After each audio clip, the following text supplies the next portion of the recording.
Doing a little bit of a wolf whistle there.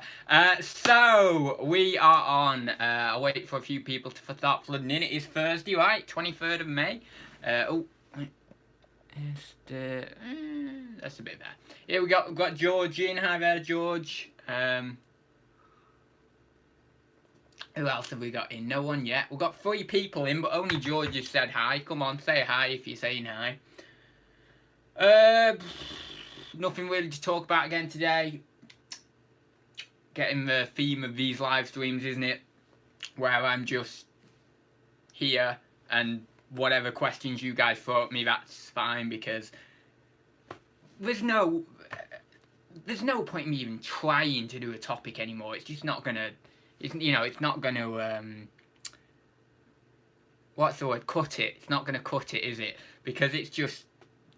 I've done so many of these. So yeah, whack your questions in the chat, and we shall see where this goes as normal. Where are we? Right, we've got Crispy in. Travel Bug TV. Oh, I've never seen them in there. I wonder if that's like a TV company or something. That's cool, isn't it? See me on the box next. Everyone will be seeing me on the box, No, I'm joking. Yeah, so if you've got any questions, then drop them in the chat as normal. What to talk about? Sales have been okay. I said last week they were really, really good. Sales continued to be good, which I was happy about, till, I don't know, it was about, I'd say Monday or Tuesday. Then maybe either Tuesday or Wednesday, something like that. Yesterday wasn't good. Yesterday was horrendous. Maybe Tuesday was okay. Monday wasn't brilliant. Weekend was okay. But certainly Friday, Sunday was okay. Tuesday was okay. Yeah, so it's slowing down a bit. It's definitely slowing down, but it's still, on the whole, it's not been terrible this week. But it wasn't as good as last week. But it's still been okay. Sales have been fairly good. But yeah, so, but it's been a little bit more sporadic, I would say, this week. A little bit more up and down, a little bit more prone to fluctuation. So, yeah, I suppose it's just keep listing with, the mantra of all that. Crispy's just said sales are reasonable. Yeah, I mean, it's that time of year, isn't it, where it's May. I don't think, maybe one time I've had a really outstanding May. I think there was one year I had a really, really good May for some reason. But mainly May is like one of those months where it's hit or miss. You don't know really. And especially when we're coming into June, July. June, July can be terrible. Especially if you're not selling like summer toys and things like that. If you're selling summer toys, if you're selling summer clothing, probably be alright for you. If you're selling antiques and things like that, it's not terrible, don't get me wrong, it's not terrible, but it's not like outstanding or anything. The good thing about selling ceramics and antiques though is that there isn't really, or I've not really found like this massive increase. Like, yeah, you might do a bit better at Christmas because everyone does a bit better at Christmas, but it's kind of fairly steady. But because I still have quite a lot of toys and other things in my inventory, during June, July, it can go a little bit slower because the toys that I've got listed in my inventory aren't necessarily summer toys or anything like that.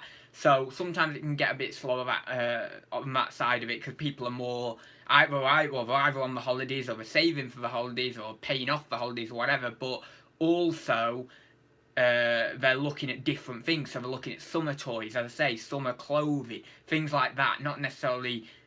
Maybe not antiques, but more so not other toys as well. It's normally just the summer toys, but yeah, I don't know. I'm just banging on about my own experience, so I don't know. But yeah, let's have a look in chat. We've got Southwest Sellers Gary in there. I find weekends are slow for sales. You know what? I would agree with you for the last few weeks, or even a few months now. Weekends haven't been as crazy as they were a year or two ago. For some reason, and this might just be for me, I don't know. But for whatever reason, my weekends, my Saturdays in particular, are not as good as they used to be. I don't know why. I really don't know why. But my Saturdays are not as good as they used to be. Saturdays are like Tuesdays, I suppose, or something now. It's ridiculous. I don't know why. Saturdays used to be okay, but now they're like, no, not brilliant. But as I say, it might just be for me. I don't know. I don't know. Boom, talking of sales, just had a £65 Dr. Martens sale. Wow, they're the boots, right? Are they those, what colour are they? Are they the, have you got some of those, what are they, like maroon ones or something? Or what's the colour, not maroon? Like mulberry or burgundy. I like those ones. They're nice, those colour. Or are they a different colour? Because I always think of Dr. Martens as those boots, and I always think of them as maroon or burgundy or whatever, because they're the main ones you see, aren't they? But yeah, I do like those. I see the appeal in them. I probably wouldn't wear them myself, but I see the appeal in them, and I can see why people do like to buy them, and why they're probably an expensive product as well. I don't know about the quality of the item. They're probably really well made, and that's what kind of constitutes the price. But yeah, just plain black vintage ones. Oh, I think the black ones, man. I think I'd like the black ones. The black ones. I mean, I like the colour burgundy maroon anyway. But I like black, so yeah, I can definitely see the appeal in black ones as well. I love black though. I love the long black trench coats, and I just love all that. I don't know why. I don't know. But anything that is fairly long as a coat or is fairly high as a boot, and generally in boots I go more for brown, to be honest. But anything that is high as a boot or is long as a coat, I like those. I think it's this kind of invoking power again, this kind of feeling of, ooh, it feels powerful to wear a long coat, and maybe it could be seen as an ego booster or something as well. I don't know, it might all tie in together, but yeah, there's certainly I do love wearing long coats. And since I think it was maybe I don't know, maybe 6 years ago I got into wearing like long coats, 5 or 6 years ago. Certainly definitely 4 years ago, but maybe longer than that. So yeah, I really do. I love the long coat. I don't know what it is, and the high boots as well. Like I have, I buy the Riker ones. The Riker. They're really, really good quality. They are expensive, and the amount I wear them, they do really wear quite easily. Like the amount, I wear boots so much that they can just, and I do so much walking. I mean, as people on Insta, well, if you've been following me on Insta for a while, I used to do the daily screenshots of my steps, and some days, the height of what I was doing was 20k. Now I'm back down to around 10, 12k a day, but so I do a lot of steps, so we wear really, really easily. So even though they're really good quality, they can sometimes quite wear out on me. But I do like the big boots, because it's something nice about a big boot, because you feel sturdy and secure in it. I mean, like right now, actually, I'm wearing the exact opposite. Well, I won't show you the soles and start showing my muddy soles or whatever. But right now, I'm actually wearing the complete opposite of a like a strong boot. This is a very, very flimsy sports shoe by Slazenger. Now, there's two types of shoe I like. I like the big boots, but I also like a very light and airy shoe. Like these are very, very light. The lighter, the better. As if you're not wearing a shoe. There's two types of shoe I like. I like one that you clearly know it's there, and then the other type of shoe I like is one that you clearly don't know it's there. They're the two types, and it depends where I'm walking. If I'm walking around the local area, I don't know why I'm discussing so much about shoes, it's crazy, but you know how much detail I can go into on just the simplest little thing. But if I'm walking around my local area, I like these ones that I've got on, these lightweight ones, because I'm in my local area, it's a nice comfortable area, and I like a comfortable shoe. You get it, right? But then if I'm going further afield, maybe I'm going on a walk somewhere a bit further afield, or maybe I'm just going to a different town, going around the charity shops or whatever, I'll have a stronger, more secure boot. I don't know why this is. We could be introspective in this and say that I have a lack of security outside a certain area, so I choose my stronger boot to give me some more security as I go further afield from my house. and I choose a less secure boot when I'm in my local area because I feel more secure in myself anyway. But I'm not a psychologist, am I? So we can't really go into that. But that's just my take on it. It might not be that. It might be more just I choose to wear that boot because it's more comfortable in this situation or whatever. But I do like to trigger these hidden meanings behind things, and the things that I do, and try and think about. Well, it's very interesting, isn't it? I suppose a lot of people do it. Think about. It depends on. I suppose it depends on what you like. If you don't like that sort of thing, you wouldn't do it, would you? Anyway, we'll check in the chat. Have we got any questions, or has anyone got any questions for me? Glenn Waller is in the chat. Afternoon, everyone, and I don't think we've seen you in there before, so hi there. May to July have been my slowest months for the last 5 years. Yeah, they're not, but I did say 1 year, I had a good May, but I also had a good July 1 year. I did oh my god, I don't know, I think it was 2017, and I did 4,200 in turnover and maybe about 1.8 profit, something like 1.8, 2k, somewhere around. I think it was maybe what. Or was it 1.7? It might have been 1.7. It was something around there. 1.7, 1.8, maybe 2k at the tops. But yeah, so I did a really good July 1 year. I don't even know why it was. It was just a really good July. But yeah, but then I went on the groups. So I remember going on groups because it was really weird that I had done so well in July. And loads of other people were saying, yeah, I'm doing really, really well in July. So I don't know what it was. But yeah, I remember July, and then there was a May. I'm sure there was a May 1 year that I did pretty well. But generally, I mean, last year I don't think I did well through May to July. It wasn't a good time. October, November, December were alright for me because that's how it is. In fact, I think last December I did better than the previous December. I think. You see, it's kind of going to get harder for me now, trying to do better. Not necessarily in terms of sales, because that's not what I'm looking at too much anymore. I used to have this target of, I want to get to 10k in December and stuff in sales, but I'm not looking at sales so much anymore, but I'm actually looking at profit, and it's going to be harder to really scale up that profit in November, December kind of time, because I don't know. I suppose last year, as I said, in December, I think I just about bettered my net profit, not by a lot, but by a bit. But then this year, it's gonna be hard to do it, especially because last year I had all that Lego. I do have quite a bit of Lego, to be honest, and I've still got plans to buy more Lego before the year's out for, hopefully, fingers crossed, for this Q4. But it's going to be hard because last year I did have a lot of Lego last year. I mean, you guys saw. I think it's my main channel trailer on this channel, where I showed my huge haul of Lego. It's ridiculous. So I don't know whether I'll have that amount this year. But saying that, you never know. Some of the sets that I bought might be higher value. So I don't know. It works out like that, doesn't it? It's hard to work out. But it definitely is, as I go forward, going to be harder and harder to grow that profit. And it's also not just a profit, because I'm trying to think. I say this, actually, I recorded the sales update not long ago, and I said this in the sales update. It'll probably be coming out in a few weeks, this one, actually. But I say at the end of the sales update, and I say, I'm quite comfortable with where I'm at in my business now. I'm not too stressed about it. I've got a business that, I left my business to itself in one regard some of last summer, as I've talked about, and it kind of held up pretty well for me.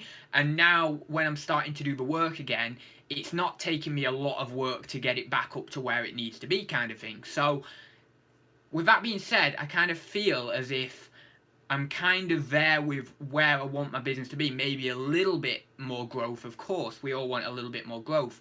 But I am actually trying to think of other things that will stimulate more creativity. It's like Abraham Maslow's hierarchy of needs. So you have your basic needs, which are food, hunger and stuff, and your shelter, and then you go up from there. So it feels like, if we relate this to business terms, I've got my basic food and shelter and stuff in terms of my growing my business to a level I'm fairly comfortable with.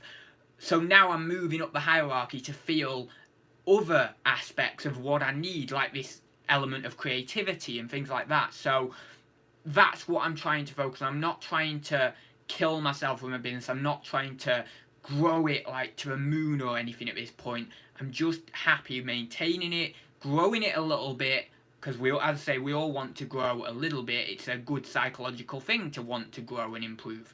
But at the same time, I want to incorporate some more creative things that will give me a sense of achievement beyond just business principles and beyond just buying and selling. I want to be able to help people. I want to be able to do things that I feel have a little bit more weight in the world, I suppose, in the sense of helping others and giving back in that regard. And I know a lot of people might say, well, you know, you give back tons on this channel. You've done courses and you've done this and you've done that and you help people on this channel. I do, but I just mean in a more I just mean in a different way, help people in a slightly different way than helping people with eBay, essentially. But anyway, with that being said, I'll look in the chat because I think I got a question. Oh, a ka-ching, Crispy says. Nice.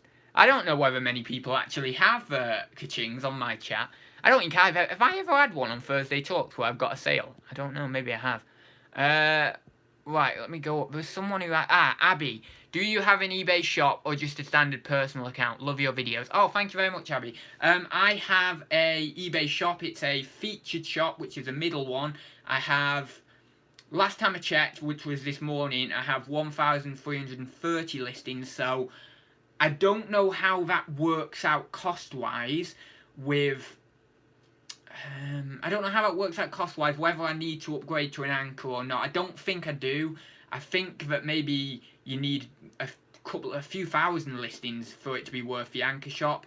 But I know that when you get, well, it used to be, when you get to about 65, 70 listings on eBay, a shop is probably more worth it for you. However, the shop subscription for a basic shop has increased in price. I don't know what it is currently. I think it's 30 quid, but don't quote me on that. But I remember a few years ago it was like £17.50 and then it went up to 25. I don't know, it might be about 30 quid now, something like that. So I don't know, that might have increased the number of listings that it's viable for you to get it. So maybe it's more like 100 listings you need to have now before it's cost effective to get a basic shop. And it used to be about 500 to 600 active listings. Yeah, £30 including that. Cool, yeah. So I wasn't sure because I don't need to check those prices anyway because I'm just on my featured shop.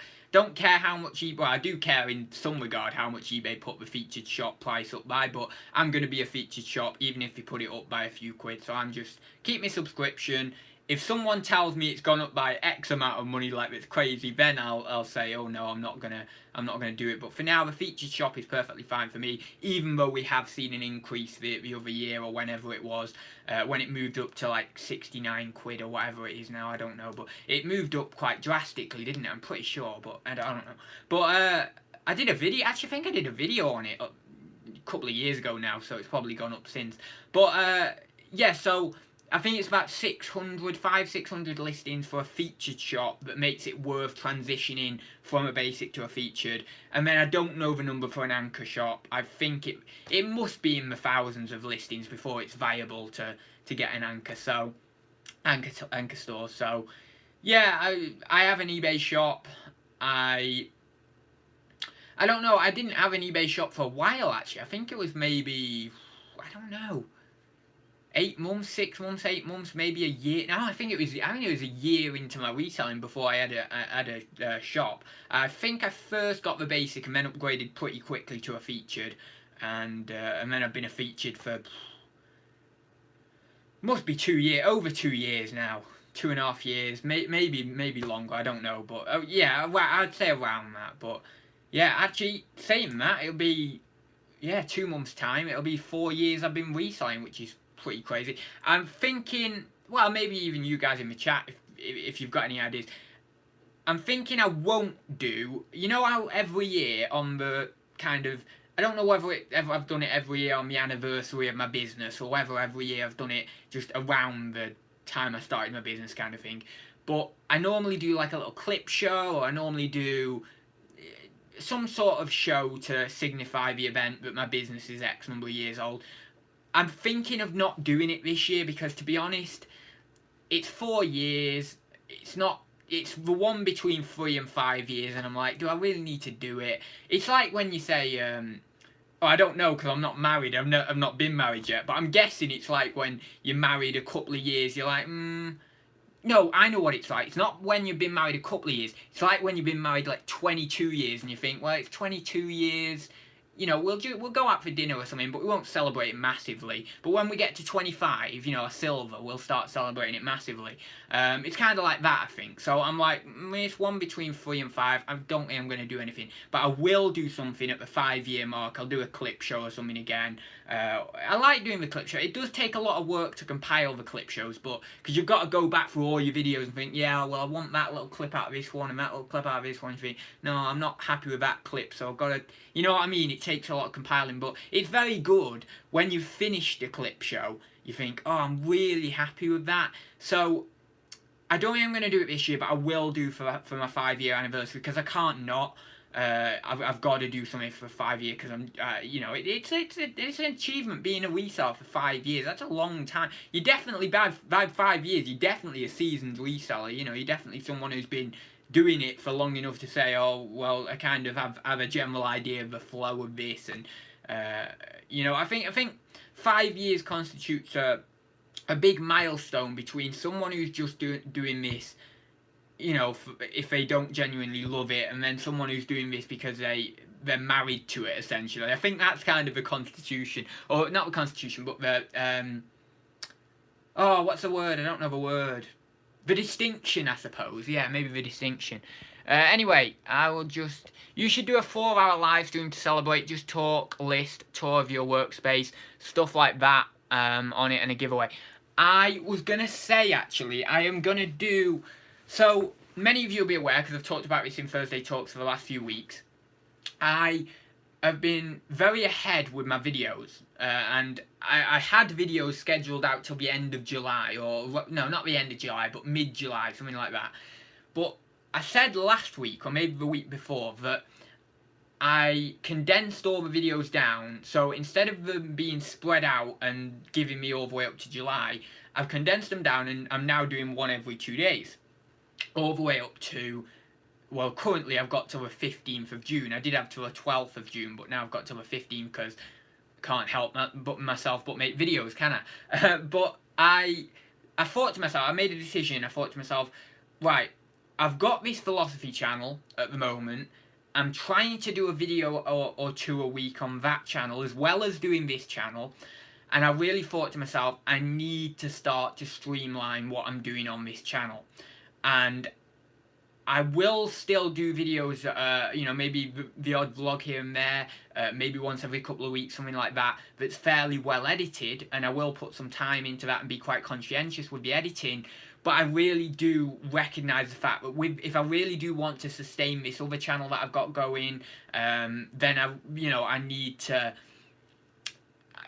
to streamline this channel, and also I do need to streamline that channel, but I kind of have streamlined the processes with my Armchair Philosophy channel. So yeah, what I've decided is when the videos are done on the 15th of June or 16th of June, something like that, when all those videos have been published, when they've all run the course and they've all, you know, all got published, from then on I'm gonna do a mixture of...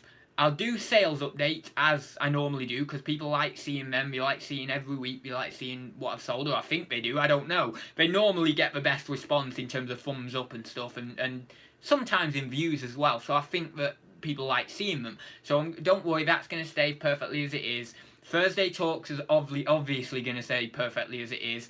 But I am going to actually, getting back to your point there, Abby, I am going to get back and do some live streams, because I might do... I don't know whether I'm going to do listing live streams. I don't know what I'm going to do, but it's going to help streamline the channel a little bit more, because I just don't think I'll have too much time. If I want to really do my listing as well and do the other channel, and I mean, at the moment I've got a huge reading list that I'm reading this book here at the moment. I don't know whether I've said it, but I don't know whether I've shown it, but I'm reading this book here at the moment, A Short Introduction to Jung. It's a very interesting book on psychology, but I'm getting into reading, and I'm really trying to apply myself in that area as well. I'm trying to read for an hour a day, but of course, I'm trying to fit that in as well, and the other channel, and reselling, and God knows what else, any other plans that I have. So I do need a way to streamline things a little bit more, and it seems that that's the way things are going with reselling channels. A lot more people are just generally, a lot of them are just doing more casual live streams. People generally like to just pop in, kind of listen while they list kind of thing. So that might be something that happens after sort of mid-June, and alongside the sales updates and Thursday talks and stuff. So yeah, that is going to be something that's going to change. As I say, I will be doing vlogs still. That I haven't done a vlog in a while actually, but I will be starting up doing vlogs, and doing them occasionally, once every couple of weeks, something like that. But I wanted to structure. I found with my YouTube, I've never been able to structure what I do on this channel. Never. And I always say to you on Thursday Talks, I'm always like, oh, well, maybe I should do this, or maybe I should do that, or I don't, I've never really had much clarification or direction with what I'm doing in my YouTube, and I fully am aware that that's never going to be the case. I'm just going to do what I do on YouTube, and if I get an idea and I run with it, then that's what I'm going to do. So I'm clear with myself in that regard. So I'm not necessarily tying myself into anything, but I am saying that that's probably what's going to be my best bet in terms of structurally around this channel, streamlining it, and also connecting to you guys a little bit more, because what I've found is, since I've been scheduling my videos out ages, and I've said this a few weeks ago, that I've not felt a connection as much with my audience, and I want to change that. So I think the live streams will help that. I really do. I think that if I do some more live streams, maybe they're going to help it. Also, if I do the listing live streams, or I do certain, I don't know what the format of the live streams are going to be. I really don't know yet. I'm saying listing live streams because that's what other people are doing, but I don't know. It might be these style live streams. It might be a listing live stream. It might be I don't know. I might start doing haul videos live or something. I'm not sure. I really don't have a clue. But I'm going to do it in a way that can connect me with my audience more. But the thing is, if I do the listing live streams, or I do anything like that, live streams that I'm using my computer and not my phone, then I will hopefully maybe invite a few guests on and stuff, and then that just gets a little bit more social time for me as well. It's semi-social time, internet social time, let's call it, because I think that's what I need at the moment, with suffering from anxiety, and not necessarily suffering from depression, but I do get lonely, I do get sad, like we all do, and especially in this job of reselling. So I think that might be a good idea, to maybe invite a couple of people, and I'm sure there'll be plenty of people who I consider my friends who would pop on for half an hour or whatever, and that would be quite nice. So yeah, that might be something that I may do as well. But it's just nice to structure things a little bit more with regards to YouTube, and with regards to where, just what I'm doing with it, because I do feel for a long time I've been incredibly sporadic with it, and there's been very little direction at all, and I don't necessarily want a complete sense of direction with YouTube, because I want there to be a little bit of spontaneity in there, but I do want just a little bit more direction, and it seems that this might be a good way to go about it, but we'll see. Too many reselling channels now, what's that? Too many reselling channels now on YouTube. Seems like everyone is jumping on the bandwagon and trying to copy other channels. Yeah, I suppose so. I mean, yeah, there are a lot of channels, reselling channels, but that's what's going to happen. I mean, there's a lot of the personality type for YouTube. I really do feel like there is a certain, maybe not like a direct personality type, but there are certain personality types that are sort of better for YouTube. And actually, funnily enough, in this book, I just read last night the chapter on the 8 psychological types of, basically there's thinking, feeling, sensation, and intuitive. And then these relate to if you're an introvert or an extrovert. So you can have like an extrovert, it's very hard actually because it's all mixed up together, but like you can have like an extrovert, thinking, intuitive type or whatever. So they all like come together in these different 8 types. So I think there are like certain types of personality that essentially are better for YouTube, and there's always going to be quite a lot of them. You know, in any job you go to, there's going to be different psychological types. There's going to be different people around in the way they approach things. But in reselling in particular, there's going to be a lot of the people's personality types that could feel like they do YouTube. So with that being said, of course, naturally there's going to be more YouTubers popping up. You know, we're a fairly big country as well. I mean, we're not massive, but in terms of our population density to the size of the country, it's pretty crazy, really. So with that being said, you know, there's going to be a lot of people pop up. I mean, maybe there's not going to be a lot of as many resellers that pop up in the UK as over in the US. There's tons of YouTube channels over in the US, but there is going to be people who crop up.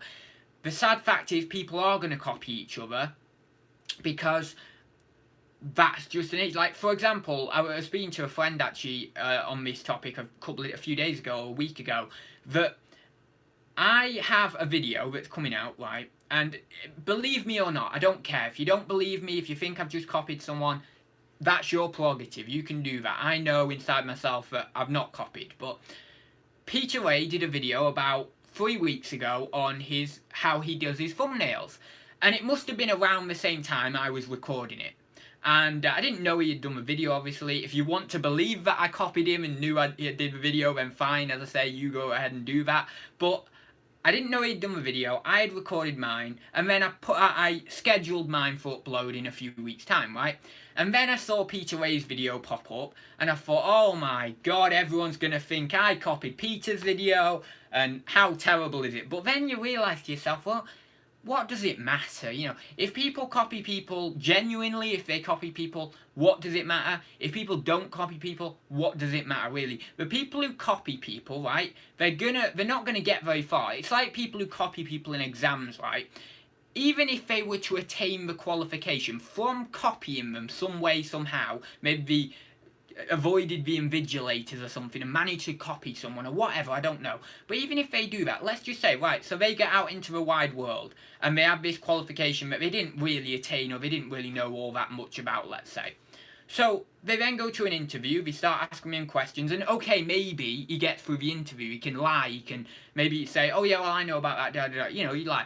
But when we get into the job and the lies build up and we go round in this vicious circle and people realise that they can't do the job that well and they don't know what they're talking about, and then they end up either getting fired or someone outs them as a liar or whatever. So you see what I mean? It doesn't matter in life what happens, you know. And this should be a video on my philosophy channel, really, but it doesn't matter. Things are gonna essentially, you could almost call this karma, but things are gonna happen that are going to happen essentially based on the actions that people have taken in the past. So it doesn't really matter, you know. So if people think I genuinely copied someone, or if I feel someone else has genuinely copied me, I'm just like, okay, do it, I'm moving on, I've got other video ideas, or I'm going to do other things. It doesn't matter to me. You just do it. Because again here, right, so someone tries to, I don't know, let's say I do a video and they try and copy me in all the little segments and the editing and everything.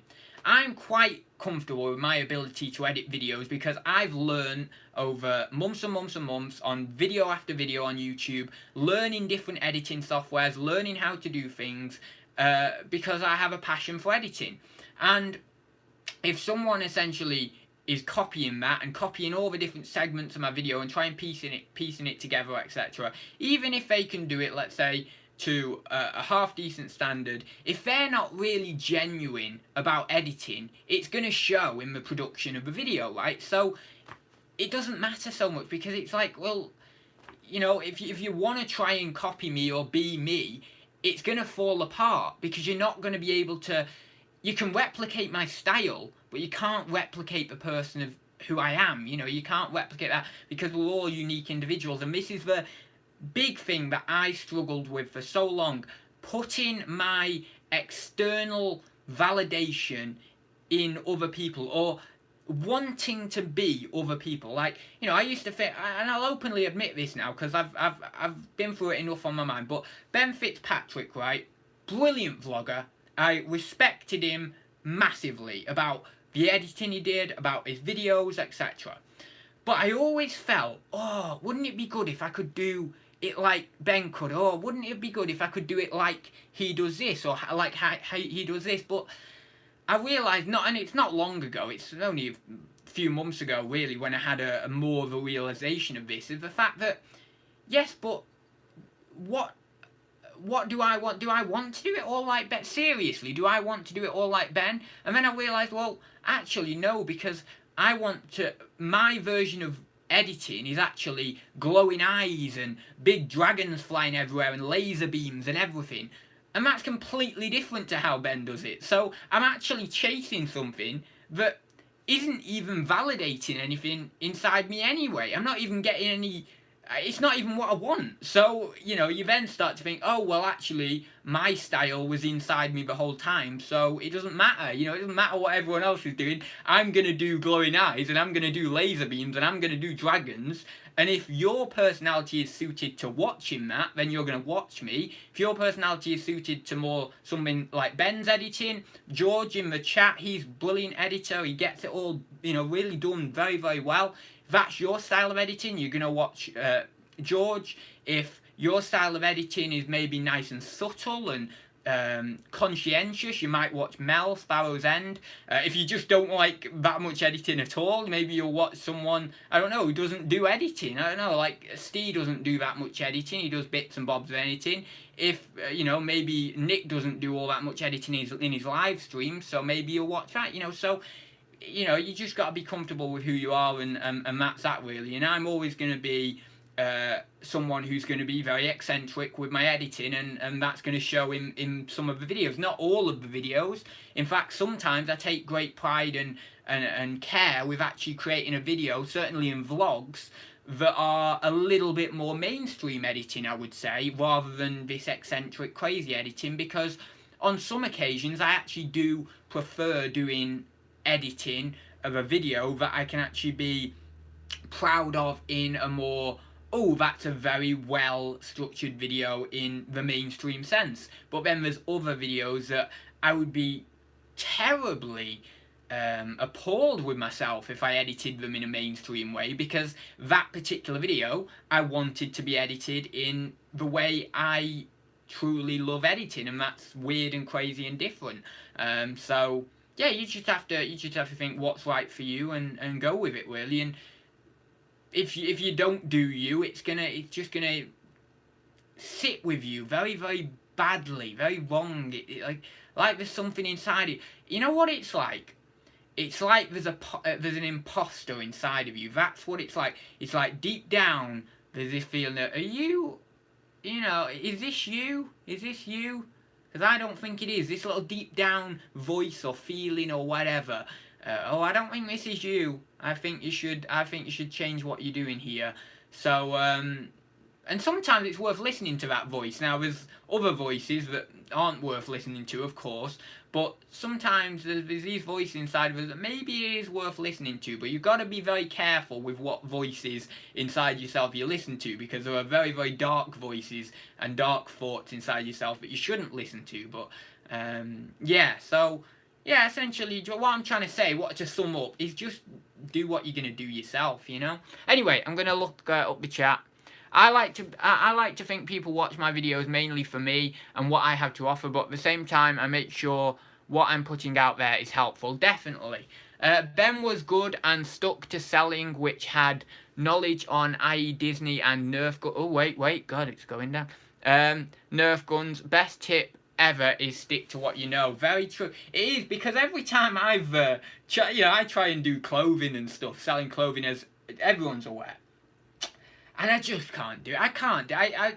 I would love nothing more to have an encyclopedic knowledge of all these clothes in my brain and be able to absolutely love photographing. Oh, it's a bit light there, isn't it? I'll just turn it around there. Love photographing clothing and selling it, but I don't have that love for it. But I would love to have that knowledge, and I'd love to have that love, because it would be it would be just something nice to have, but it just simply isn't me. And sometimes I do try and force myself. I think, oh, you know, should maybe I should pick that item of clothing up, that shirt up, and I do it, and it sits there forever, not getting listed. So yeah, I really need just to recognise the fact that just don't do clicks, just stop. Just stop, don't do clothing, you know? Anyway, let me have a look up the chat.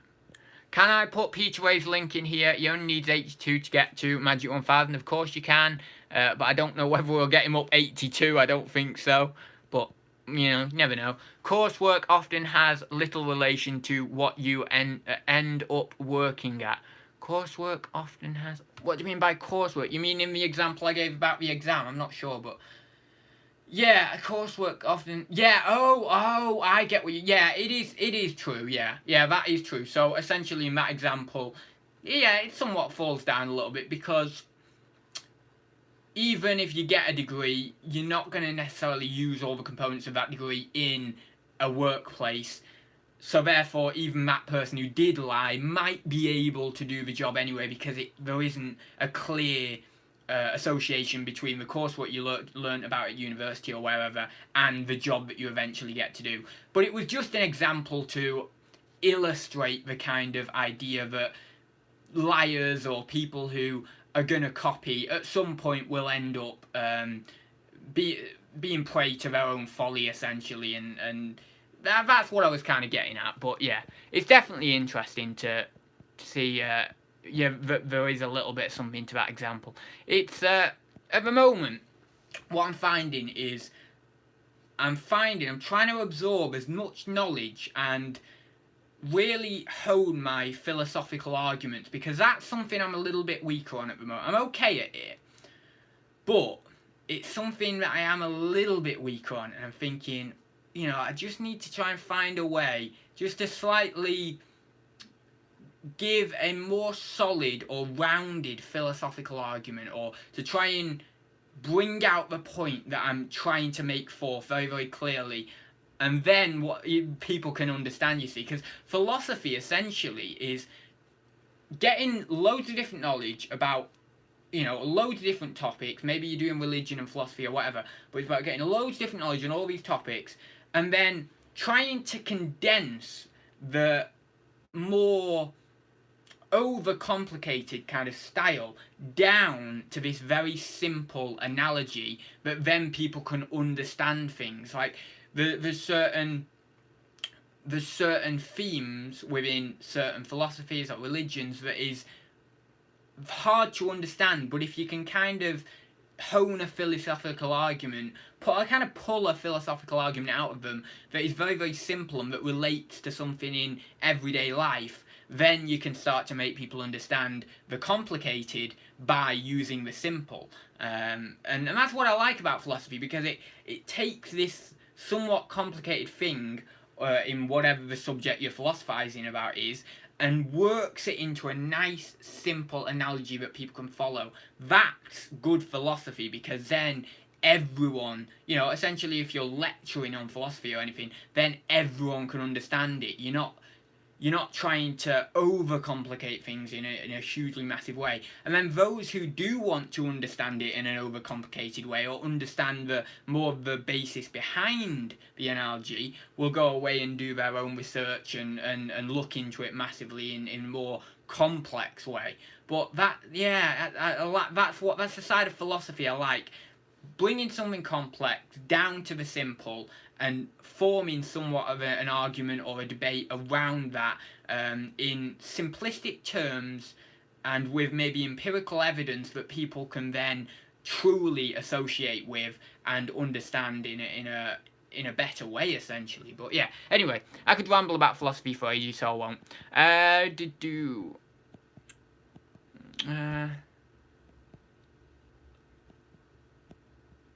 Let me just go. I'm still going up the chat here. Oh my god, there's so much.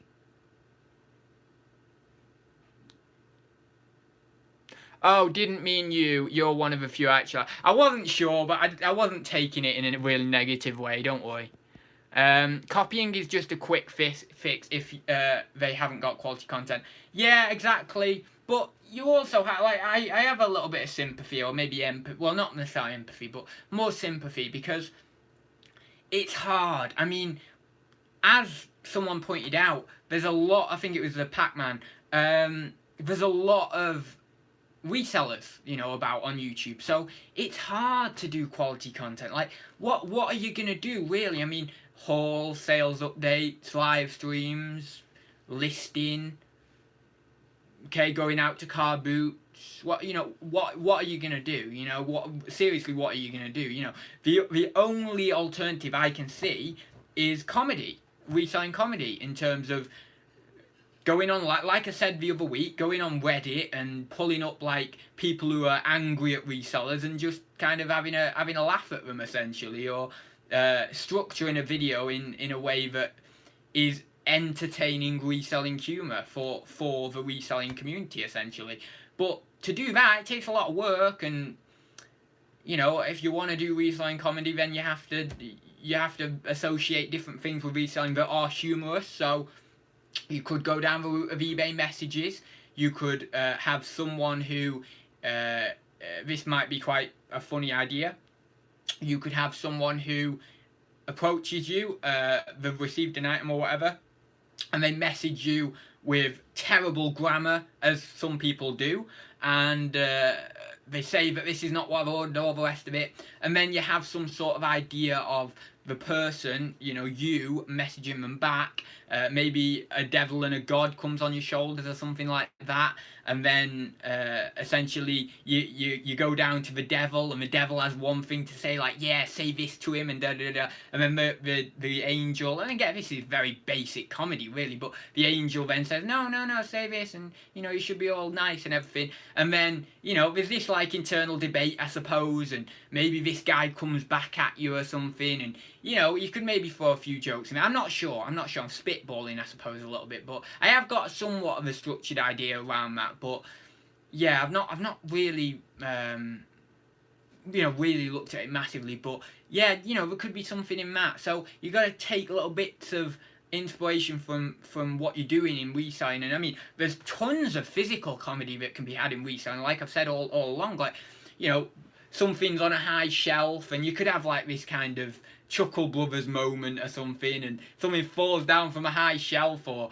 someone you end up getting someone comes around to collect something, and what's happened is you've just something's fell on you from the your storage area, and someone's coming around to collect it, and you go into your storage area to try and get this out, but it falls on your head. It's like a glass vase or something, part of it smashes off, so then you hear the doorbell ring, and you're like, oh god, no, guys come to collect it, what am I going to do, and then you go up to the door, you try and hide the crack, and then you hand it over. He doesn't realise that the crack's there, maybe it's a small crack or something, I don't know. You hand it over, he doesn't realise the crack's there, maybe he hands you the money, or maybe he's paid by PayPal, I don't know. But then you shut the door quickly, you walk away, and then he's essentially walking away or something, but then he comes back to the door, knocks on the door, and you're like, oh my god, what do I do? So then you start legging it around, and the camera's following you at this point, like kind of like a home movie style, and then you just see, where I live, we've got like a little side, thing, right? We've got, by the side of my house, we've got like a little side thing. I don't know what it's called. What's it called? Side path down the side of my house, right? So the guy knocks on the door. It's so funny. Guy knocks on the door, like a bit of an angry face. I peer around the side thing to look at him where he's at the door, side on kind of thing. And you can see he's angry and like, oh crap. Camera's following me behind. I then like stealthily get down to the car, like, if the car's parked here, so he can't see me, and then I just leg it off, and then he turns around, this is the end of the sketch, turns around, sees me legging it off down the road, and starts legging it after me, and then you just do some sort of like Benny Hill thing, where they're like zigzagging back into in fast motion at the end, and then like that circle thing where the black comes into, basically like where when you end a thing, you the circle comes down and then it's a black screen, you know what I mean? So then you can only see the camera in a very, very small circle. Then it goes down and then it says the end. That, you see, that would be interesting. But all this takes a lot, you know, it's not just as simple as, well, yeah, I'm going to do that. I mean, it is as simple as that, but you've got to think, right, well, I've got to have someone to film it. I've got to direct it. I've got to find a way of trying to make something fall on my head that looks believable and that it doesn't look staged. So you might have to have some sort of string rigged up. Then I've got to maybe have some sort of prop, because I can't break a glass vase that I'm going to be selling on eBay, so or that I've already got listed. So then you think, right, I've got to have that. Then maybe do I need 2 cameras? Maybe I'd like 2 cameras, but unfortunately I've only got 1 camera and I've got the other camcorder. So if I have a camcorder and a camera, when I cut between 2 shots, the quality of the camera is gonna look off, and I don't want to do that. So then you think, right, okay, I've got, you know, I can't do that. So and then you've got to have another person who's being the guy. And then you've got to think, well, I need someone who's fairly burly, because it's not going to be comedic if they're not fairly big, and, you know. So then I've got to have that. So, you know, it's not as easy as just saying, oh, yeah, that's how I'm going to do it. But there's 1,000 reasons not to do something. There's only one reason to do something, and that's because you're going to do it and you want to do it. So, you know, I might do it at some point. But if anyone steals it, have it, go away, you take it. I don't mind. I'll make up another idea. It doesn't bother me. It might take it off my plate, to be honest. It's something that you can do. Say, right, there you go, you have that. And I'd love to see someone else try it, you know. I might actually do that. If someone wants to do, like, reselling comedy, maybe approach me, and I'll give you some help with a few ideas or whatever. You know, might hand you a few ideas or whatever. And I'd really like to see someone who could do it to a better ability than me, because I'm not saying that in an egotistical way, like, oh my god, I do it really well. I'm actually saying it in the opposite way. I'm saying I don't do it you know, really, really well or anything. There's definitely a lot of things that could be improved. I mean, you know, it's always going to be amateurish, but there are a lot of things that can be improved, even to get the amateurish quality up a little bit, you know, in terms of get it to a decent level of amateur rather than a bottom level of amateur. So, you know, if anyone would want to do that, then it'd be interesting to see if someone could kind of enhance the quality of them a little bit. But I don't know. I don't think many people really are bothered to do retelling comedy on YouTube. As far as I'm aware, I think I was the first person to do any sort of comedy short or something on YouTube. Maybe there was someone before me. I don't know. There was definitely someone who did a reselling song before me. It was a really good one, actually. If you type in, I think maybe if you type in reselling song in YouTube, it should come up, and it's like 2 guys. I think it's called The Resellers or something like that, I'm not sure. But it's actually really good production value, for, you know, for an amateur production, of course. From just 2 guys doing it because they want to do it, kind of thing. But it's better quality than I could have done, because maybe they had someone who was more proficient at Audacity, or I don't know, whatever other program for songs you could use. So I don't know, but it was very good. You got to check it out if you haven't, but haven't already.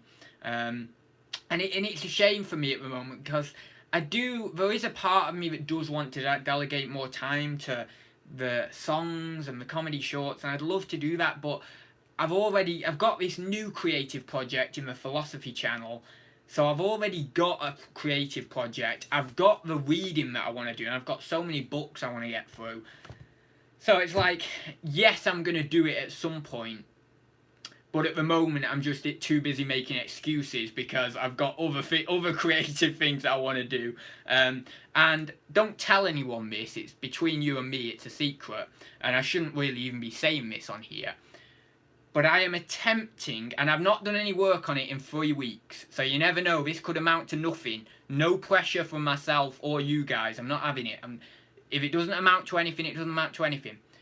But I am in the process, I'm on page 3 or 4, so I'm not very far in, of another creative project I've got going, or, as I say, I've not done it in a few weeks, but I'm in the process of trying to write what could be termed a religious science fiction novel, I suppose. So it incorporates aspects of religion, with science fiction and is essentially going to be a religious science fiction book. It would already be fiction because it's science fiction, so I don't need the other fiction. But yeah, so between me and you, don't tell anyone. It might not amount to anything. I'm just trying to feel out my writing style at the moment because I'm weighing over my depth. I don't know what I'm doing, but I just thought, one day I thought to myself, you know what, I'm going to write a book. I've wanted to write a book for ages. Let's do it.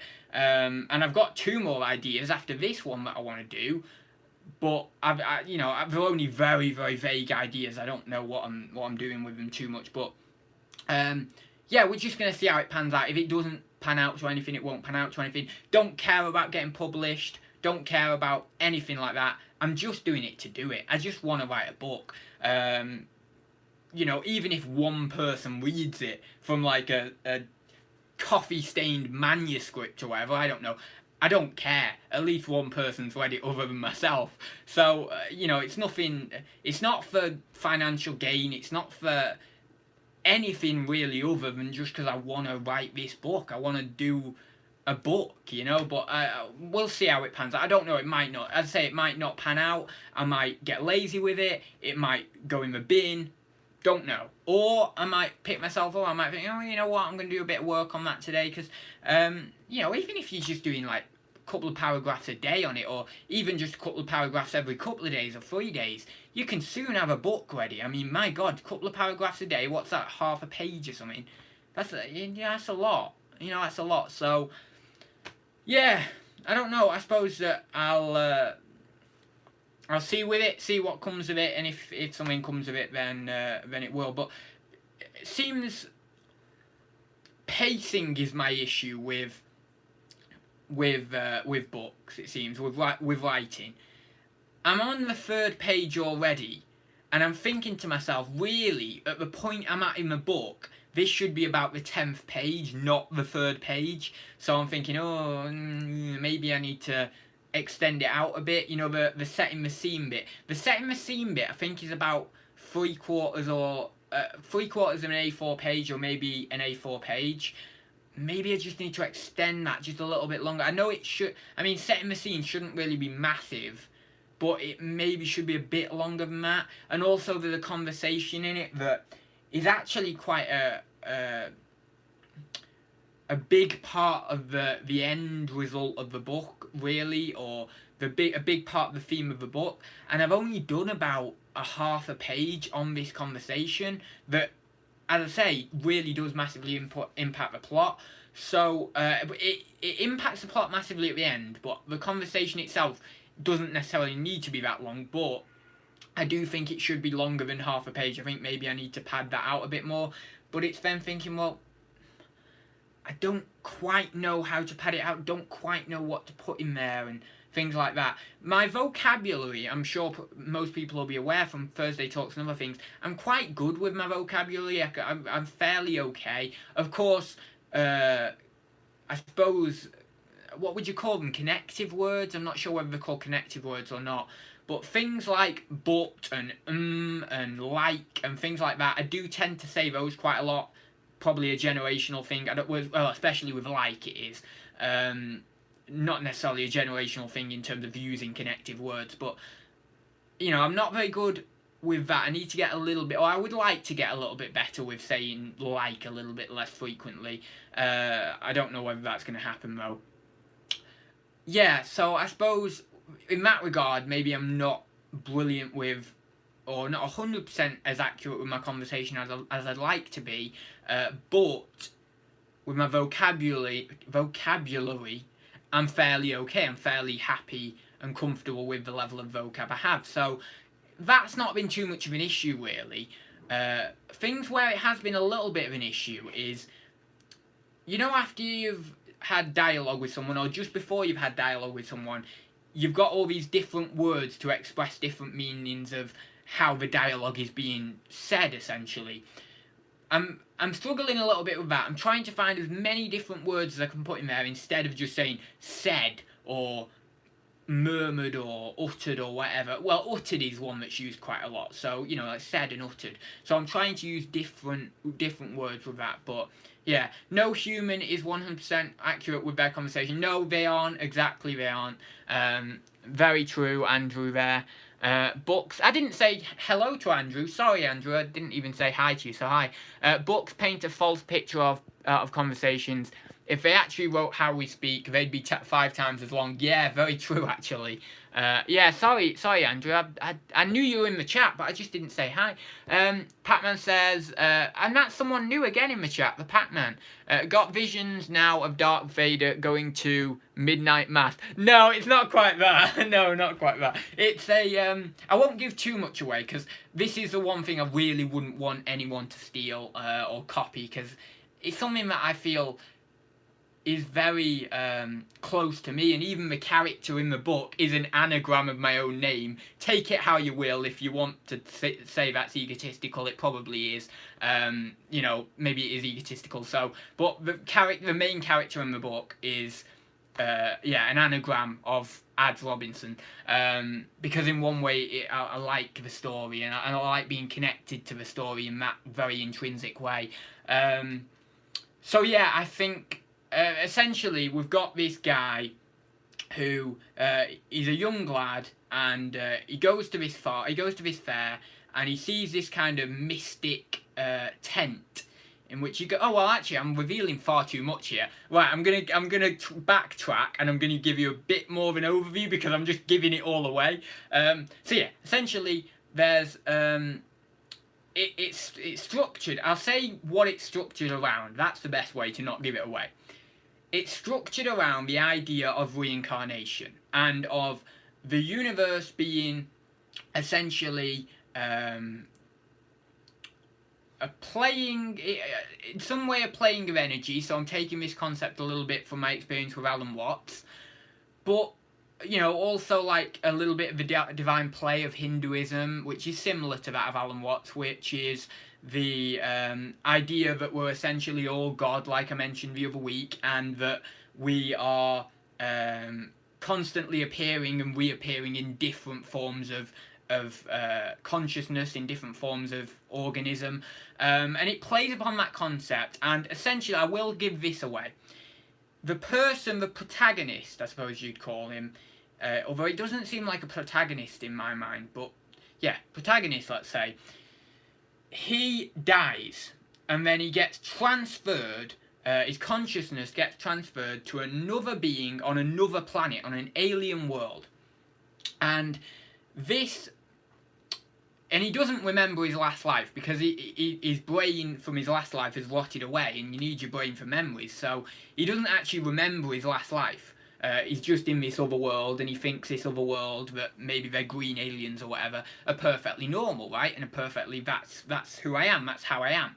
So then what happens, one day he's 12 or 13, he looks in the mirror, and for whatever reason, all these memory, well actually I know the reason, it's because of the mystic tent thing, but I don't want to elaborate too much on that because I'm giving it too much away there, the idea away. But he looks in the mirror, and all these memories come flooding back of his past life, and he sees himself as human. He doesn't see himself as this alien from another planet anymore, even though he wasn't alien to himself in the beginning, because that's how he was born. But he sees himself as human, as this other person, because he remembers his life for whatever reason. And then he's like, he goes through this horrendous, maybe mental disorder or something, I don't know, horrendous kind of journey over months or years of trying to come to terms with what this is. And then he has the realization from the conversation back with this mystical tent thing in his previous life. He remembers that conversation, and he understands what this all is, and he comes to a place of spiritual awareness, spiritual enlightenment, whatever you'd like to say. And the book ends maybe with him dying as that alien, knowing that it doesn't matter, because he's going to just get a new body in a new place. So it's religious, and it's religious, spiritual, and also science fiction all rolled into one. Some would say religion and spirituality are complete science fiction anyway, but that's your opinion if you want to think that. Personally, I think spirituality, religion, and science are somewhat working to the same principle. It's just they've not been realised as such yet. But essentially, it will be a very, very interesting book. The issue I have is trying to structure the moving in the book from him dying as a human to him being born as an alien. Can you see how narratively that might be quite hard to continue? I mean, of course I can make one chapter end with him dying and then the next chapter start with him being born as the alien, but it's going to be a very jerking experience for a reader. You know what I mean? So when he's just died and then the next chapter is something completely different, the reader's going to be like, oh my god, what's going on? I'm really confused. So I've got to get that I've got to be very careful with how I do that. You know, yeah. But I don't know.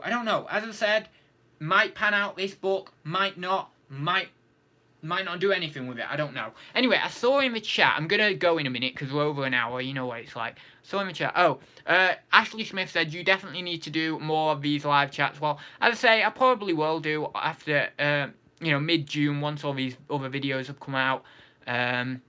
But yeah, we'll see anyway. But if I do, I might get a few more people on as well. Oh no, that's okay. I'm not too far up the chat.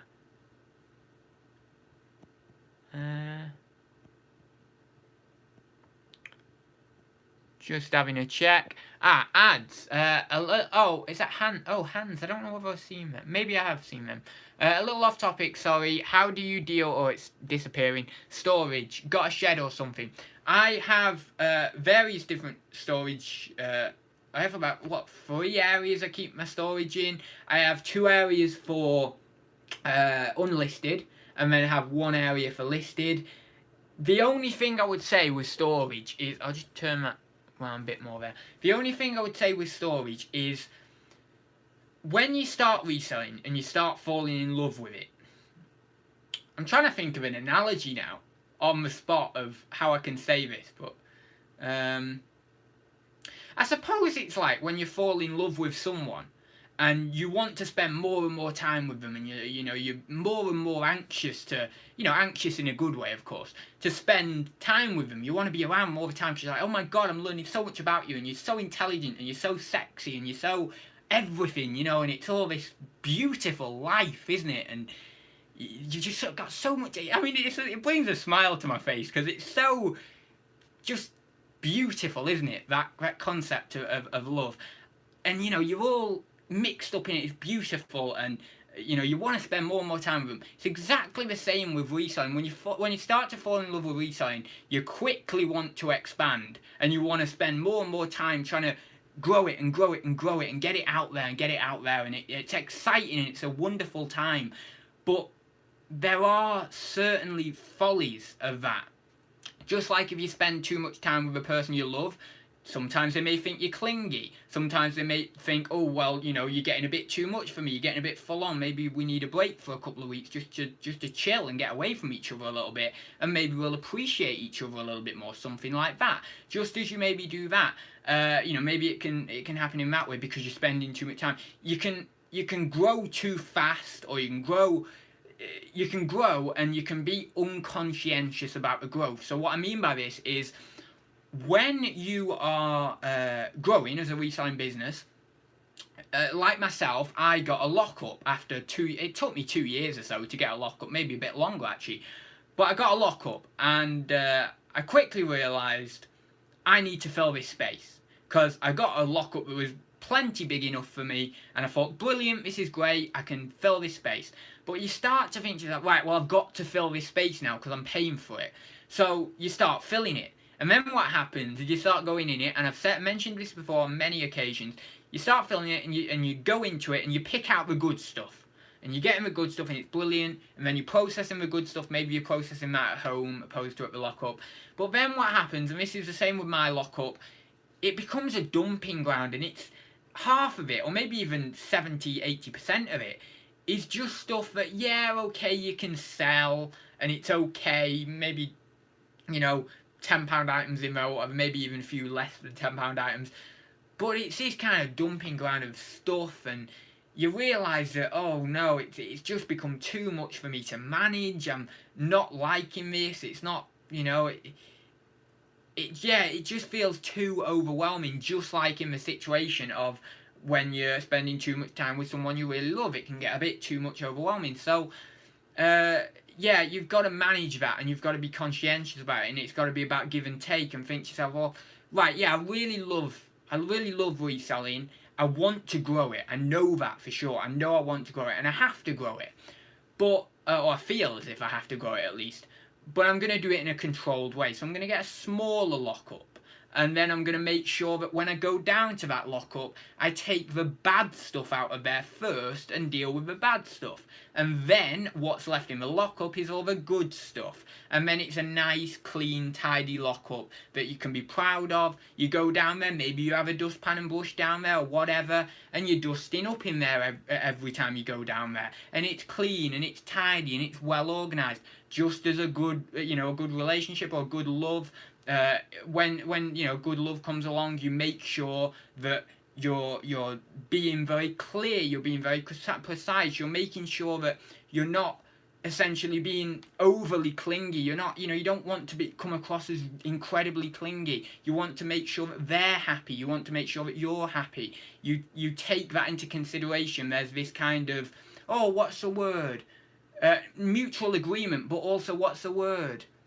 Compromise. You compromise, and then you form a stronger relationship because of that, because there's this give and take, there's this mutual agreement that you both want to take care of this relationship in a loving and in a harmonious way, opposed to just trying to be with them all the time because you love them, etc. If you cling too much like that, then it might drive them further away, or you might get bored. You don't know if you keep clinging to them. So, whenever I get into a relationship, this is the problem with the one issue with my persona is the fact that the one issue, I've probably got tons, but the one issue I see is that I'm too analytical. So, yes, I know in theory how to have a brilliant relationship or how to run a business in theory brilliantly, but the practice of it, I get a little bit, oh God, I'm overwhelmed here or whatever. So I need to be conscious of the fact of that, and that's going to help me organize my business life a lot more, and also be able to maybe in my case actually I don't know, cling a little bit more to someone. I don't know, and be free of that analytical response and more feeling and loving, etc., aside from this coldness that maybe I can sometimes appear to have. So yeah, on the other hand, I am a very feeling individual, but there are certain aspects of myself that are very analytical. So it's something I've got to be aware of. But I do think that when I enter into a relationship, I will be, as long as I can control to some extent the hardness of how I'm falling, which sounds barbaric in a way, because you can't really control how you fall in love. But as long as I can just, even not control, but recognise that I'm falling in love and that I might be a little bit irrational, then I can at least recognise that and maybe some way fall in a somewhat spontaneously controlled way, I suppose. I don't know. But yeah, it's don't worry too much about storage. It'll all just flow naturally. It's like what I've done. I got a lockup, I got this, whatever. I did the cabinet thing for a while. It just flows. It's just this flowing. Anyway, I'm going to go in a sec. I'm going to look up the chat very quickly. Yasmin's just come in. It is, right. I did this the other week. It is Yasmin, right? And it's not Jasmine. Am I saying Yasmin and it's Jasmine? I know I've asked you this before, actually. But is it Yasmin or Jasmine? I think it's Yasmin. I think you pronounce the J as Y, right? Because you pronounce certain names with the J as Y, don't you? But yeah, it's Yasmin. Good. Someone say it, yeah, good. I just feel like terrible if I say someone's name wrong like that. It really does get to me, but my nan says she will take care of you, ads, if things get desperate. No, we're not having that, for God's sake. Oh God, no. Not that I'm sure your nan is lovely, but no, I'm not. No, I don't need taking care of. No. Oh God.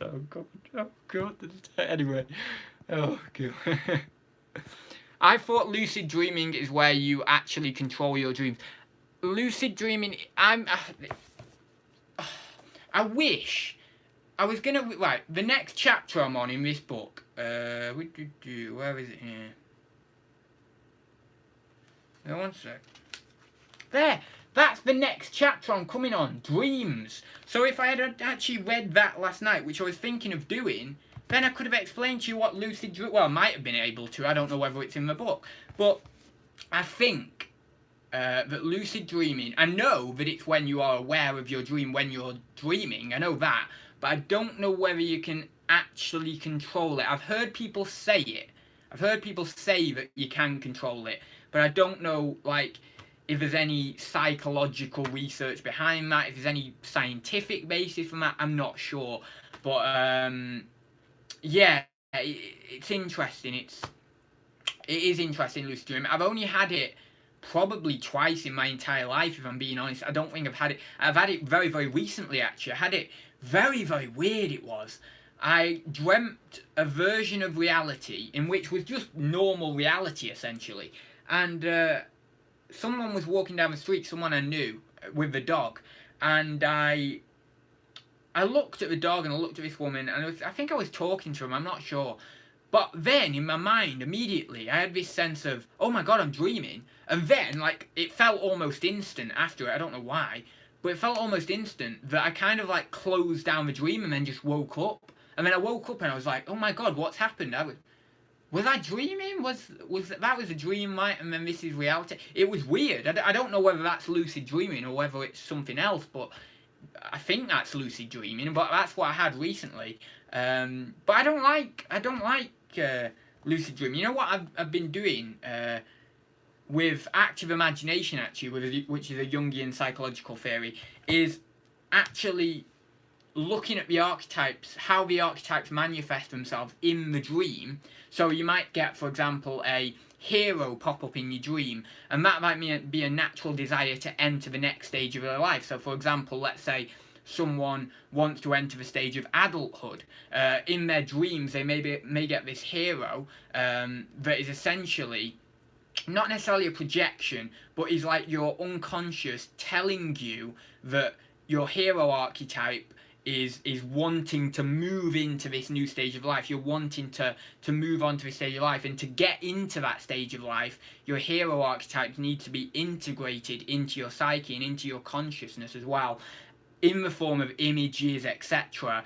And then you need to essentially actively seek out in the physical world how you are going to get to that new stage of adulthood. So mainly it's just in things that most of us are brought up to do. So, for example, driving, having the responsibility of driving, having the responsibility of maybe getting a girlfriend or a boyfriend or whatever, having the responsibility of getting your own house. And then that hero archetype gets integrated into your psyche completely, and then what happens is you become essentially just a fully a more integrated adult. But that's only just one part of a fully holistic and integrated personality.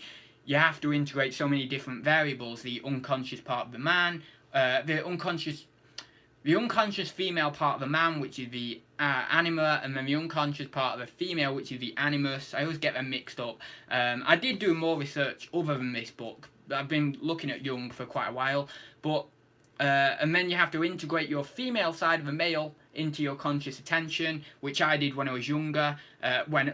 From obviously looking at how to integrate the anima, I realised that I did it when I was younger. It usually comes in the form of realising a relationship with a woman, or realising a first kiss with someone, and that kind of breaks what would be known as the mother complex, activates the hero complex, and then activates the hero archetype, I should say. I always want to say hero complex. Then the anima is fully integrated, so then you're a more holistic individual in terms of your masculine side, but you also understand your feminine side, or your feminine side if you're a woman, but you also understand your masculine side. And then you have to integrate the persona, or lift the social mask, which is essentially your character, which I did everyone will know this. I did this not long ago. Do you remember when I was going through that period of saying, oh, Adam doesn't exist, Adam's just a story, Adam was never anyone? That was me lifting my persona, my social mask, and being more comfortable with my own personality. So then I did that not long ago, and then I integrated all my shadows over a course of about 2 years, actually, both unconsciously and consciously. I drew them out of my unconscious with therapy, and with also actually looking at a few of the characters I had created, like Bads. So Bads was a character that now I understand was the physical representation of my shadows. So all the bad things in myself, like my desire to sometimes manipulate people, my desire to be very powerful and superior. So those were all my shadows brought into my conscious awareness over a very, very long period, partially unconsciously, because I was creating the character of Bads without consciously realising that those were my shadows. And then I integrated that, and then that was able to give me a more holistic personality, which then gave me a level of ego transcendence, which now means that I can be more of a holistic individual, you know, a holistic personality that isn't as afraid of negativity, that isn't as worried all the time, and that can be show more humility and honesty with people, because I genuinely feel a lot more passion and happiness with people, and I do hope that comes out during these live shows. You know, I really do hope that you know, it shows that I do feel very genuinely amazed that people come on here every week and essentially communicate with me, and I can obviously communicate with them as well, and I feel a genuine sense of not only achievement but also a sense of just gratitude, happiness, euphoria for my life, essentially. So yeah, it definitely is worth. Now, this is not a proved theory. Now, Jung was a very, very intelligent guy, but it is not a proved scientific theory. However, I can say from personal experience, this integration of the collective unconscious, as Jung calls it, has been a lifesaver for me, and it has massively helped me. So yeah, if you want to feel more holistic, if you want to get rid of a little bit of that negativity by integrating a fully realized personality, definitely look into Carl Jung and a few of his theories, and maybe, you know, there's no harm in trying them. There's no harm in trying them, you know. A lot of magical traditions draw on Jung for self-development, motto being, know thyself. Of course, know thyself. Exactly, yes. The problem I find with Jung, aside from Eastern philosophies and Eastern religions, is that Jung goes, for me, a little bit too deep into the psyche. So essentially, Jung, for me, and I'm going to do a video on my philosophy channel about this, is in the collective unconscious, essentially drawing an outline for enhanced spiritual awareness. That's what he's doing in the collective unconscious. It is, of course, an integration of the entire psyche of a person, but it also can lead to more spiritual awareness, because as we all know, Jung was very much into spirituality, religious, mythical, you know, mythology, etc. And that's where he drew the archetypes from. But in Eastern religion and spirituality, it draws upon and creates a more holistic personality without the need of any intellectual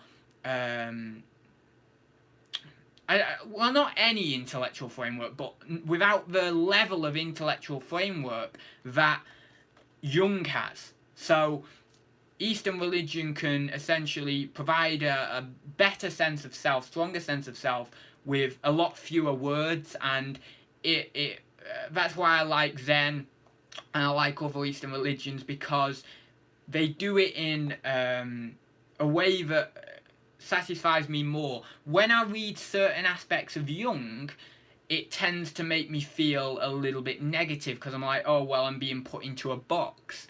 But when I have the same experience through Eastern philosophy, then I don't feel that level of sense of negativity as I do by Jung essentially trying to put me in a box. And I know that Jung wasn't necessarily trying to do that, because he says explicitly that, you know, a big part of humanity is their uniqueness, is each individual's uniqueness. So he wasn't necessarily trying to do that, but it feels to me in some way when I read this that I am being put into a certain category or archetype, and me being a person who's eccentric, you don't want to try and put an eccentric person into a box. Just believe me, don't try and do it, because they'll rebel and fight against it as much as possible. But anyway, so I've got to go chat and quick chat. Do look up transpersonal psychology. Oh yeah, right, I'll write it down. One sec, Heather, because you know what, I'll forget that.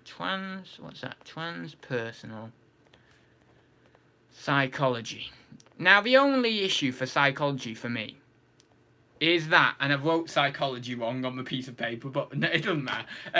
The only issue is that it can't seem to integrate itself with science, and I really do feel like there's this, I don't know why I'm doing this action, what's this anyway, integration, but it can't seem to integrate itself with science, and I really do feel there's something missing that psychologists haven't found yet that will be the key to integrating it as valid with scientific study. And I don't mean neuropsychology or neuroscience. That may be a key, but I think that there's something else. I just feel like there's something else. Like, I'm sure neuropsychology and neuroscience will elaborate more on the physicality of what's happening, which then will in terms build a bridge. But I feel Jung was talking about the psychoid archetype, which was like this bridge between the psyche and physical matter kind of thing. As far as I'm aware, I will have to do a bit more research into it because I didn't read too much on it. But I feel like something like that is missing. But I don't think it's the psychoid archetype. I think there's something further than that that is missing, that could bridge this gap. And then, when or if that happens, my philosophical or spiritual theories that I have, by using that bridge, that gap that's now been bridged, I could actually provide an incredibly accurate and well-defined philosophical argument that will prove the meaning of life and death. Whether I choose to act upon that, if we were able to ever, if in my lifetime we're ever able to realise this bridge, whether I choose to act upon that or not will be the enlightened decision, because it is a very, very bad thing for anyone to do. If they can categorically prove the meaning of life, they should probably not do it. Because what will happen is religions will start to fall apart, there'll be anarchy, because literally what you're doing is you're disproving, you might be proving one religion being right, or you might be proving one spiritual course being right, or you might be proving the atheist being right, or whatever it is, whatever your conclusion is, but you are disproving everyone else in the process, right? And that's going to cause a whole lot of anarchy in the world, and it's going to mess the entire system up. So if anyone ever comes across the meaning of life, they may as well either just keep it to themselves or keep it in the confines of a religion where it has some level of, I suppose, implausibility to it, if that's a word. Is implausible? Yeah, implausible is a word. So some level of implausibility to it, so that then it doesn't affect any other religious views. That's why, really, you know, all these different religions, I know people say, well, religions are a terrible thing because they cause wars and stuff like that. But actually, if we didn't have that, and we were to actually find one world view of what all this is, that could be catastrophic. I mean, people could go out of their minds, you know. It would be fine if we had said right at the beginning of humanity, look, this is what life is, everyone's going to abide by this rule, and we know we can prove 100% that's how it is. That'd be fine. No one would feel the need to go off and have other religions, because they'd know it was 100% that, and that's how it is, and we could live happily in that way. But because we've set up these religions and things in place and philosophies in place that are all in various categories and different variety, if someone proves one of them being the ultimate truth, God help humanity.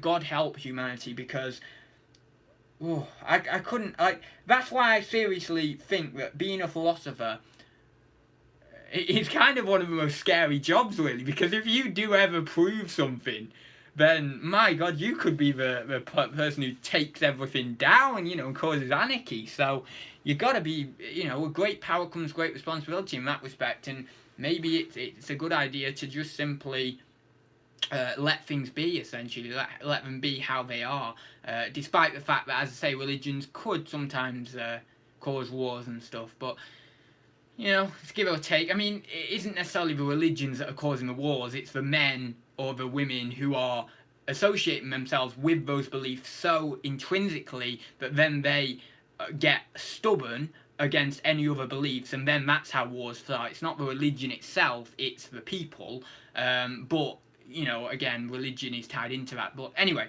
so that's why I don't follow any particular religion. I love talking about religion, I love philosophizing about religion, I love looking at different religions, but I don't associate myself with one particular. Of course, there's always going to be Eastern philosophies that I love, like, probably the most, like Zen and Hinduism, Buddhism, things like that. But it doesn't necessarily say to myself that, I can't see the Christian view, I can't see the Catholic view, I can't see the Islamic view. I can see all these views quite clearly, and I can, when I get more knowledge on those views, I'll probably be even more inviting to them. So yeah, I think that's the best kind of way, is looking at all these different things and being able to see them and welcome them in, but not necessarily, you don't necessarily have to be religious yourself. If you want to be, that's fine, but you don't necessarily have to be. I think that's a good way to go, being more holistic with your approach with it, really. But anyway, I'll go, because I'm on for, God, I've been on an hour and a half now. My God, people are going to be like saying, why are you on for an hour and a half? We're going to be thinking I've done it for the AdSense, aren't we? We're going to be, oh yeah, you just stayed on for an hour and a half so you can get more adverts. I mean, I don't even know, because I don't create the adverts. Genuinely, on Thursday Talks, I actually don't know where YouTube are going to put the adverts in, because I just tick the box that like auto suggest the adverts. So yeah, I don't know. But yeah, if you want to think it's because of the AdSense, be my guest. Yeah, I'm getting that green money. I'm getting that YouTube money. Yeah, YouTube. No, anyway, I'll leave it there. I'll leave it there for this one. I will see you very soon. And nothing else I need to say. I'll just be rambling